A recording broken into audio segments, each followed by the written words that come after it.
կացվող փրկարար ծառայությանը։ Հարգելի գործընկերներ, ներքին գործերի նախարարության բարեփոխումների շրջանակներում գործող կառուցվածքին համապատասխան մենք նախատեսել ենք կազմակերպել եւ իրականացնել 6 ծրագրով աշխատանքները 32 քաղաքականության միջոցառմամբ։ Ընդհանուր առմամբ մշակվել եւ բյուջետային հայտում ներառվել է 115 արդյունքային չափորոշիչ, որից 73-ը քանակական, 20-ը որակական, 21-ը ժամկետային եւ 1-ը ոչ ֆինանսական ցուցանիշներն են։ Դրանով իսկ ապահովում ենք, որպեսզի բյուջեի կատարողականը լինի կանխատեսելի եւ մեր արդյունքները լինեն համապատասխան ռեֆորմային այն ուղղություններին, որոնք որ նախատեսել ենք շարունակել արդեն 2026 թվականի կտրվածքով։ Ներքին գործերի նախարարությունում եւ ենթակա պետական մարմիններում մեկնարկած խորհրդային բարեփոխումները գործընկերներ շարունակվել են նաև այս տարվա կտրվածքով եւ բյուջե ներկայացնելիս բնականաբար չենք կարող չանդրադառնալ նաև այս հարցերին։ 2026 թվականի նախարարությունը կշարունակի բովանդակային առումով ռեֆորմային տարբեր ուղղությունների իրականացումը եւ նաեւ այն ուղղությունները, որոնք որ պլանավորված են եղել հենց իրականացնել 2026 թվականի կտրվածքով։ Ներկայացնելով հասարակական կարգի պահպանության եւ հասարակական անվտանգության ապահովման ուղղությունը, պիտի փաստեմ, որ 2025 թվականի 9 ամիսների հաշվարկով մենք գրանցված հանցավորության ընդհանուր պատկերում ունենք լատենտային համարվող հանցագործությունների բացահայտման էական աճ, այսինքն այն հանցագործությունները, որոնք 2024-ին, 23-ին հիմնականում եւ նաեւ նախորդ տարիներին եղել են լատենտային հանցագործություններ, 25 թվականի 9 ամիսների կտրվածքով մենք ունեցել ենք բացահայտումներ եւ ըստ այդմ հանցավորության ընդհանուր գրաֆիկում այս խումբ հանցագործությունները նկատվում են աճի տեսքով։ Օրինակ, թմրամիջոցի ապօրինի շրջանառության դեպքերն են աճը 391 դեպքով, զենքի ռազմամթերքի ապօրինի շրջանառության դեպքերն են աճը 249 դեպքով եւ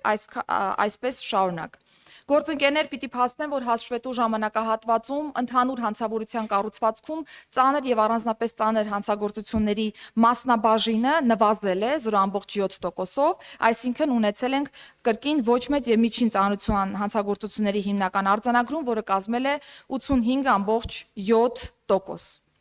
Իրականացված աշխատանքների արդյունքում պիտի նաև փաստեմ, որ նաև աճել է հանցագործությունների բացահայտման ցուցանիշը, ինչպես նաև որպես մեղադրյալ ներգրաված անձանց թիվը ընդհանուր առմամբ 3.5%-ով։ Իսկ առանձնապես ծանր հանցագործություններով այս թիվը կազմել է 9.9%, ծանրերով 5.8%։ Ներկայացնելով հանցավորության շարժընթացը հիմնական եւ հատկապես հանրությանը անհանգստացնող հանցագործությունների, առաջին հերթին կցանկանամ անդրադառնալ սպանության դեպքերին, որովհետեւ վերջին ժամանակահատվածում հատկապես թեման շատ քննարկվում է, շոշափվում է եւ բազմաթիվ հարցեր են օբյեկտիվորեն առաջ գալիս։ Ուզում եմ փաստել առաջին հերթին, որ հանրապետության մակարդակով շարունակում է մեզ մոտ գերակշիռ մնալ կենցաղային բնույթ ունեցող սպանությունները եւ այս դինամիկան ըստ էության պահպանվում է եւ որևէ էական կտրուկ եւ վտանգավոր, այսպես ասեմ, վերափոխումներ չի ունենում։ Ընդ որում, երբ որ խոսում ենք նաեւ ընդհանուր գրանցված դեպքերի մասին, պիտի փաստեմ, որ նաեւ վիճակագրական առումով որևէ էական մեծ թվով շարժ կամ կտրուկ աճի տեմպեր որպես այդպիսին չունենք եւ նաեւ պիտի ընդունենք, որ սպանությունները մեր հանցավորության ընդհանուր կառուցվածքում կազմում են ընդամենը 0.2%-ը։ Անդրադառնալով առհասարակ սպանության դեպքերով համաշխարհային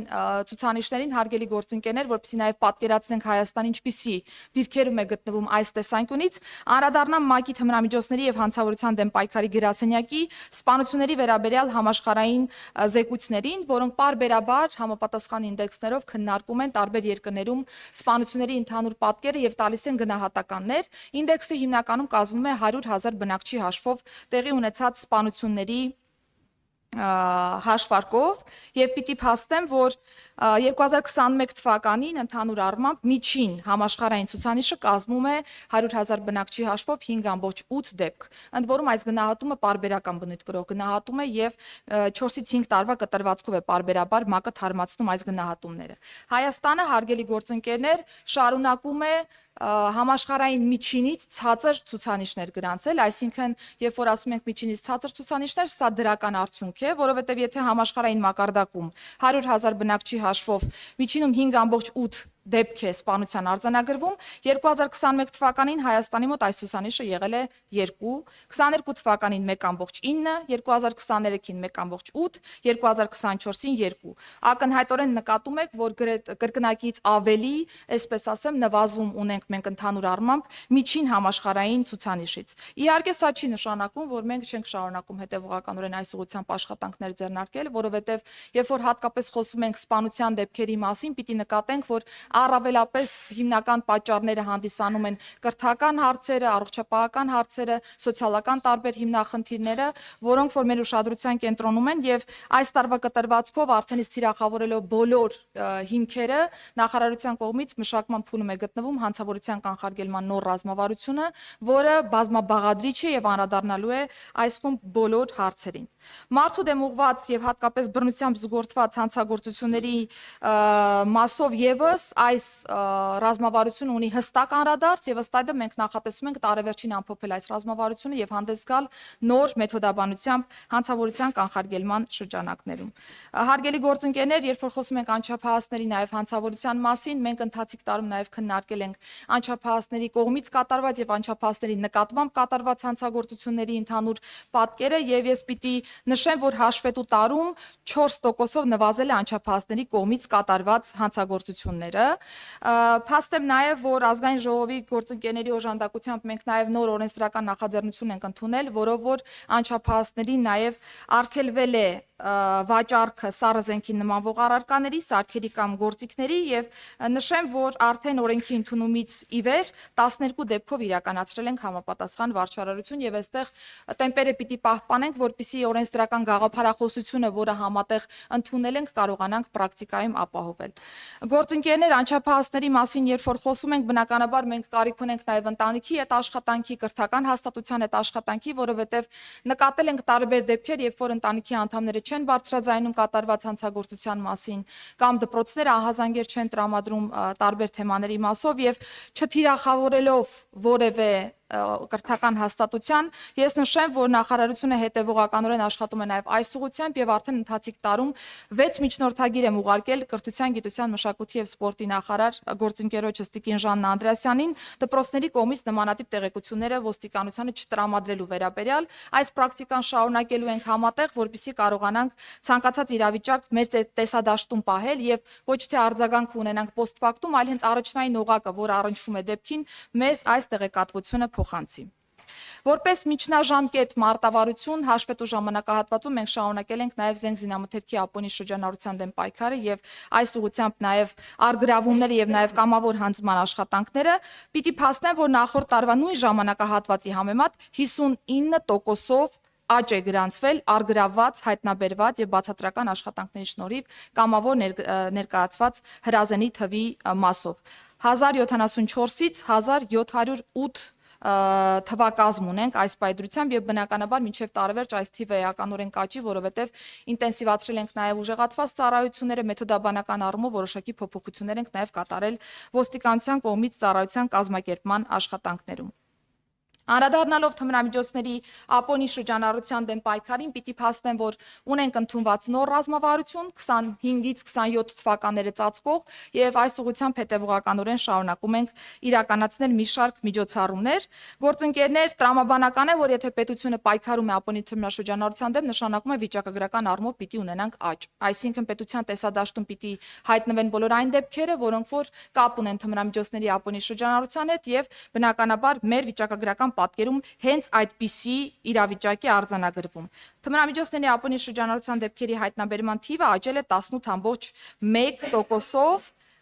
եւ պիտի նաեւ նշեմ, որ այստեղ արգրավումների էական փոփոխություն ունենք։ Իրավապահ համակարգի կողմից ձեռնարկված աշխատանքների արդյունքում 9 ամսվա հաշվարկով արգրավել եւ Ապոնի շրջանառությունից դուրս է բերվել 415 կիլոգրամ 281 գրամ տարբեր տեսակի թմրամիջոց, ինչը գրեթե կրկնակի անգամ ավելի է նախորդ նույն 9 ամսվա ժամանակահատվածի համադրությամբ։ Նախորդ տարվա 9 ամսվա կտրվածքով մենք շրջանառությունից հանել էինք շուրջ 205 կիլոգրամ թմրամիջոց։ Նշեմ, որ առգրաված թմրամիջոցներից 37 կիլոգրամ 175 գրամը սինթետիկ տեսակի են։ Ինչու եմ սա հատկապես ուզում առանձնացնել, որովհետև մենք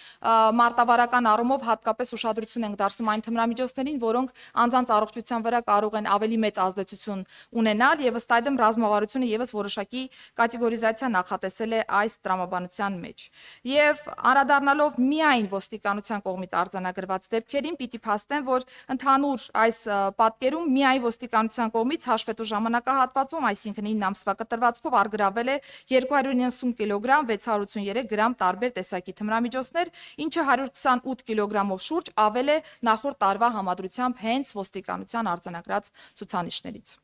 Անդրադառնամ հանրությանը անհանգստացնող մեկ այլ խումբ հանցագործության ևս, որը վերջին ժամանակահատվածում հատկապես շատ է քննարկվում, տրանսպորտային միջոցներից կատարված գողություններին եւ դրա ուղղությամբ ձեռնարկված քայլերին։ Հարգելի գործընկերներ, ես ուզում եմ մի բան առնվազն ներկայացնել ձեզ, որը ինձ համար առանձնացրել եմ, երբ որ մենք որոշակի ժամանակահատվածում ունենում ենք տարբեր դեպքերի ինտենսիվություն, այսինքն հաճախականությունը մի ամսվա կտրվածքով նկատվում, մենք իներցիայով անընդհատ խոսում ենք այդ խումբ հանցագործությունների էական աճի մասին կամ ընդհանուր հանցավորության պատկերում էական փոփոխությունների մասին, եւ ես ուզում եմ թվային պատկերով ներկայացնել իմ ասածը, թե ինչպիսի իրավիճակ ունենք։ Տեսեք, մենք համացանցով